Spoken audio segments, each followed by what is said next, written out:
torcida do Flamengo já está se acostumando.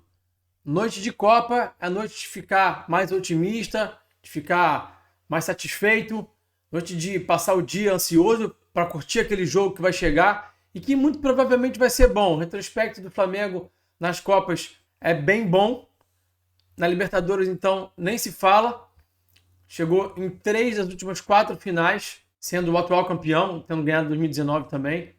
Pelo terceiro ano seguido, o Flamengo fica longe da disputa do Campeonato Brasileiro e vai avançando nas Copas. 2023 também tem sido assim. Então, hoje é a noite de Copa. E se é a noite de Copa, a chance da torcida acabar a noite satisfeita é bem maior. Então, vamos falar aqui hoje o que esses treinadores vão trazer em termos de plano tático, estratégia de jogo, sistemas táticos e por aí vai.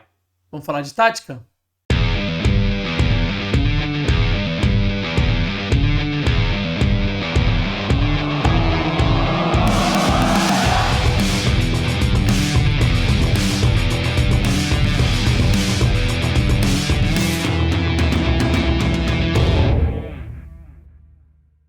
Bom, gente, antes da gente seguir, fazer aquele tradicional pedido do like. Não esquece de deixar o like, não deixa agora, não deixa pro final do vídeo não, senão você esquece, tá? Se não é inscrito nesse canal ainda, se inscreve no canal, compartilha o vídeo com seus amigos, com suas amigas, nos grupos de WhatsApp, Telegram e tudo mais. Isso ajuda muito o canal a crescer. Outra coisa, clube de membros aqui do canal, o link está na descrição.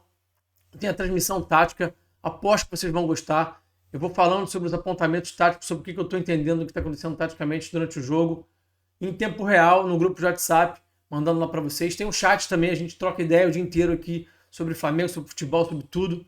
Então, clica aí no link, vira membro, você vai gostar. Merrequinha, tá? Bom, vamos falar sobre o que vai acontecer, o que deve acontecer, melhor dizendo, nesse confronto da volta Flamengo e Olímpia, Olímpia e Flamengo. Ingressos esgotados lá no Defensores del Chaco, em Assunção. Muita pressão da torcida. E o Flamengo numa noite que tem tudo para classificar. Eu vou deixar aqui logo a minha opinião sobre isso. Tem tudo para classificar, mas não vejo também como algo tão tranquilo. Pode ser que seja tranquilo, sempre pode tudo acontecer no jogo, mas a princípio não vejo como tão tranquilo assim não.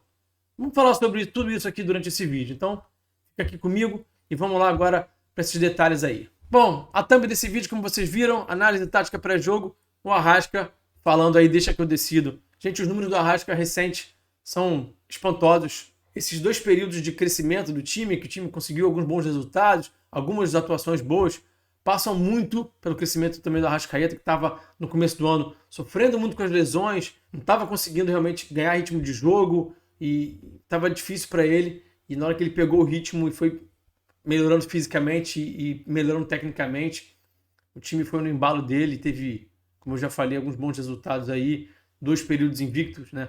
É bem interessante. Bom, falar aqui rapidamente novamente sobre o Francisco Arce, né? Esse cara aqui, que está aqui, bem aqui em cima de mim, aqui, né? Que é o técnico do Olímpia, há somente 4 jogos, né? Vai ser o 5º jogo sob o comando do Arce. Ele estava sem vencer até o domingo passado, o jogo contra o Guarani pelo Campeonato Paraguai, 5-3. O time fez bastante gol, também sofreu bastante. Falar um pouquinho sobre esse jogo aqui também daqui a pouco. Então ele está agora com 4 jogos, 2 derrotas, 1 empate e 1 vitória do domingo passado lá contra o Guarani. O sistema de jogo é o 4-4-2, ele não foge disso, já era o sistema do Aguirre e ele também está mantendo, até às vezes em bloco médio, assim, o time mantém essa estrutura, depois quando baixa o bloco, aí muda um pouquinho. Vou falar também disso um pouquinho já. Eu já tinha falado isso no último pré-jogo, no pré-jogo antes do jogo da ida no Maracanã, que esse é o 3º time mais jovem da fase de grupo da Libertadores. Isso entrega para o Olímpia a possibilidade de ser um time muito intenso, né, em campo, de poder entregar muito fisicamente, né. O Guilherme Paiva, que é o artilheiro do time da Libertadores, é um dos destaques, passa por uma recuperação física aí, que eu não entendi muito bem. Eu fui pesquisar, olhei aqui sites, busquei aqui e fala-se sobre uma recuperação física e não me parece que ele vai estar de volta. É um jogador mais importante do Olímpia, assim, no passado recente, né, nos últimos meses, talvez em 2023, até o Derli Gonçalves se machucar lá em fevereiro. Ele assumiu esse protagonismo para ele, mas tá fora. E, bom, isso é bom para o Flamengo. E aí, estou mostrando aqui essas campanhas do Arce no Cerro Porteño para mostrar para vocês como é que ele é um cara que tem bons resultados, faz um bom trabalho, é um técnico interessante, tá? Bom, escalação do Flamengo deve ter o Felipe Luiz no lugar do Ayrton Lucas. Parece que o Jorge Sampaoli não está se entendendo muito bem ali com o Beijinho, tirou o jogador no jogo contra o Cuiabá, não era uma opção física, né? O próprio Ayrton Lucas falou isso na entrevista pós-jogo. O Léo Pereira também treinou normalmente, fica essa dúvida entre Davi Luiz e Léo Pereira. E aí a gente vai ter o Fabrício Bruno, vai ter o Wesley, Alan e Gerson. O GE fala sobre talvez Vitor Hugo e Gerson, não acredito nisso, não faria nenhum sentido. E aí o quarteto da frente lá, o quarteto que está aí há 4 anos em jogos de Libertadores, decidindo e sendo importante, né? Bom, a escalação do Olímpia, o campinho é um 4-4-2, o Alejandro Silva ali, aquele lateral direito, um cara muito importante, né? Vem muito para dentro, tentar construir jogadas por dentro, cara bem importante nesse time. E aí deve jogar nesse 4-4-2 aí, com Espínola, Alejandro Silva, Romanhã, Gamarra, Torres, Cardoso, Ortiz, Cano e Gomes, Gonçalves e Fernandes. Eu botei o Brueira ali entre parênteses por minha conta e risco, porque eu vejo o Brueira como um cara que está sendo importante nas dinâmicas ofensivas do time. Fez 2 gols no final de semana no jogo contra o Guarani. Um cara forte no jogo aéreo. Acho que a Olímpia vai forçar esse jogo aéreo, esse jogo físico, esse jogo de imposição física, esse jogo de disputar a primeira bola. E talvez ele acabe entrando. Então coloquei ele aí. Não está nas prévias dos sites aí em geral, mas eu estou colocando por minha conta e risco. Quando o time baixa o bloco, né, faz esse 5-4-1, o Ortiz baixa ali entre os zagueiros ali e faz esse 5-4-1. Às vezes até um 5-3-2, dependendo de onde está a bola sendo referência em alguns momentos. Eu vou mostrar isso para vocês já já. Isso aqui são imagens do Maracanã. Eu estive no campo de jogo, né, na semana passada, no jogo de ida. E tirei algumas fotos aqui, apresentei na live pós-jogo no dia seguinte.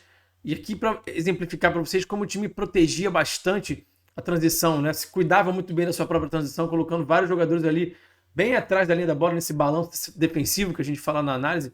Muito cauteloso. Isso talvez pode ser uma diferença para o jogo dessa quinta-feira, para o jogo de hoje, no Defensores del Chaco, né? Assim, o Olímpia precisando do resultado, na medida que o tempo for avançando, pode ser um pouco mais ousado nesse sentido de não colocar tantos atletas no balanço defensivo, não ficar tão preocupado assim com a transição. Se o resultado de empate persistir, ou até de repente se o Flamengo fizer um gol, aí sim o Olímpia vai ter que arriscar um pouquinho mais. Mas não vejo o Olímpia fazendo isso, se arriscando, marcando alto, pressionando desde o início, tá? Eu não vejo. Essa é a visão que eu tenho, tá? Posso até estar enganado. Aqui o 5-3-2, né? O time, como eu falei, com referência na bola, às vezes tem alguns saltos, né? Dessa linha de 4 para a segunda linha de 4. E aí essa frente da área, né? Que eu falei essa semana num vídeo recente aqui sobre essa questão de aproveitar um pouco mais a frente da área, de poder ser um pouco mais efetivo em situações que o adversário está com linha de 5, poder usar mais um pouco essa região do campo nesse 5-3-2, que muitas vezes oferta esse espaço aí. O Flamengo não está aproveitando muito bem isso. Então seria interessante o Flamengo, nesse jogo, tentar aproveitar, tentar finalizar de média distância, tentar passe cavado, tentar esse jogo curto, que pode funcionar muito bem. E aí, nesse sentido, o Felipe Luiz pode ser importante, porque é um cara que encontra muito esses passes dentro do bloco, pode achar muito bem o Arrascaeta aí, pode achar esses passes entre linhas, e a presença do Felipe Luiz pode se explicar, talvez por isso. Muita gente pode falar que é pela saída de bola, né? Eu já vejo mais como ele sendo importante nesse último terço aí, achar esse passe no entre linhas para o Arrascaeta, para o Everton Ribeiro, para o próprio Gabi, o Flamengo conseguir esse jogo no entre linhas, na medida que há esse espaço aí na frente da área ofertada e na medida que o Felipe acha muito bem esse tipo de passe.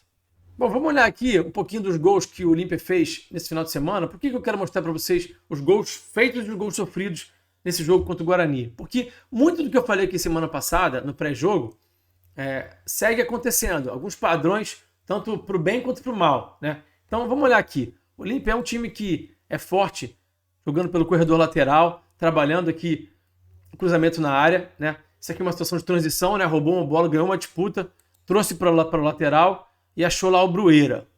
Então por isso que eu estou falando que eu acho que o Brueira pode jogar por conta dessa importância que ele vai ter no jogo aéreo. Esse é o tipo de jogo, esse é o tipo de jogada aqui que o Olímpia pode tentar. Tá num bloco médio, de repente não baixar tanto as linhas quanto baixava no Maracanã. Tá num bloco médio, tentar dar um bote para tentar uma transição. E a transição pode terminar com um cruzamento, né? E o Brueira ser importante. Escanteio contra o Olímpia. O Olímpia marca de uma forma... Deixa eu até ajeitar aqui a imagem pra gente. A gente não precisa ver o cara lá batendo no escanteio. A gente quer ver aqui o meio da área. O Olímpia marca de uma forma que é mista. Mas não é a mista mais usada, comumente mais usada pelos times. Não é individual a marcação do Olímpia, mas é uma marcação mista que bota pouca gente na marcação por zona, naquele cinturão ali que eu marquei ali próximo do goleiro. Normalmente você bota ali 5, 6 atletas só cuidando da parte de cuidar da bola, de defender aquela zona e de atacar onde a bola vai. E você bota ali 2, 3 caras na marcação individual. O Olímpia faz o contrário. Ele bota 3 caras ali, tem 4 ali, mas um deles ali, esse cara aqui mais atrás, esse cara tá no individual, ele tá cuidando do individual. Então são 3 caras só ali na frente da área e mais 4, 5 cuidando de marcação individual. É o invertido do que se faz normalmente, não é o inverso, né? E aí acaba sofrendo um pouco na hora que o adversário consegue vencer o duelo físico, consegue se antecipar, consegue de alguma forma manobrar essa marcação. Acontece isso aqui, ó. Tá? O Flamengo quase fez um gol no Olímpia, vocês vão lembrar, numa jogadinha ensaiada, muito parecido com aquela jogada que o Flamengo fez contra o Racing, né? Que ele passa para trás, o Gabi recebendo essa bola de frente para o gol. No caso do jogo contra o Racing deu certo, no caso do jogo contra o Olímpia teve a finalização bloqueada. Então essa é uma situação que o Flamengo pode aproveitar e deve, tenho certeza que o São Paulo e sua comissão técnica estão de olho bem aberto com isso aí. Quem assistiu aqui comigo no canal falando de tática, o pré-jogo, o jogo de ida, semana passada, no Maracanã, vai lembrar que eu falei que o problema de bola aérea, de bola jogada na área do Olímpia, não é só coletivo do tipo de marcação que faz. Tem muita coisa de problema individual. Os atletas, de uma forma geral, seja titular ou reserva, isso acontece no time titular, no time reserva, acontecia com o Diego Aguirre, está acontecendo com o Lárcio. Tá? Então, é um padrão. Os jogadores, de uma forma geral, têm muita dificuldade de cuidar da bola e do adversário. Dividir referência, a gente fala de mentalidade zonal na análise, tá? Na linguagem mais técnica.